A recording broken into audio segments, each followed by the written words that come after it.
আগামী অল্প দিনের মধ্যেই পে স্কেলের সচিব পর্যায়ের চূড়ান্ত সুপারিশ মন্ত্রিসভায় উঠবে অনুমোদনের জন্য।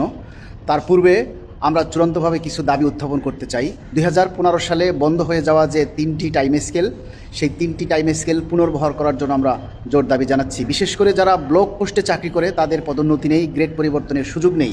কিন্তু 2015 সালে নিয়ম করা হয়েছিল একটি টাইম স্কেল বা সিলেকশন গ্রেড যে নামেই পেয়ে থাকুক, 2টা পেলে সে আর জীবনে কোনো উচ্চতর গ্রেড পাবে না। আমরা সেই নিয়মের সংশোধন করে এ দাবি করতে চাই, যারা ব্লক পোস্টে চাকরি করে তারা যেন 10 বছর একই পদে চাকরি করলে পরবর্তী বছরে যাতে তাদেরকে উচ্চতর গ্রেডে উন্নীত করা হয়। কেননা 10 বছর কোনো কর্মচারী একই পদে চাকরি করলে কোনো না কোনোভাবে তাদের পদোন্নতি হয়ে যায়।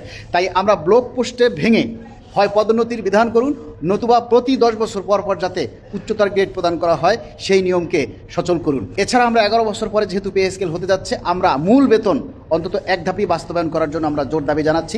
এবং সেই সাথে এটাও বলতে চাই যাতে দ্রুত প্রজ্ঞাপন জারি করে প্রতিটি পরিবারের মুখে হাসি ফিরিয়ে দেওয়া হয়, প্রতিটি পরিবারকে সচ্ছলভাবে চলতে যাতে সহায়তা করা হয়। মাননীয় প্রধানমন্ত্রী মহোদয়কে আমরা করজোরভাবে অনুরোধ করব, প্রতিটি সরকারি কর্মচারী পরিবারের পাশে দাঁড়ান, তাদের সহযোগিতা করুন এবং তারা যাতে নির্দ্বিধায় নির্বিঘ্নে কর্মে তারা হাসি খুশিভাবে দায়িত্ব পালন করতে পারে। কেননা পেটে অভাব থাকলে স্বভাব কিন্তু অটোমেটিক্যালি নষ্ট হয়ে যায়, এবং পেটে অভাব থাকলে, মাথায় চিন্তা থাকলে তাদের কাজে মন বসে না, তারা একাগ্রচিত্তে কাজ করতে পারে না। তাই আমরা মাননীয় প্রধানমন্ত্রীকে দ্রুত প্রজ্ঞাপন জারি করে আমাদের সেই পে স্কেল চালু করার জন্য আমরা জোর দাবি জানাচ্ছি।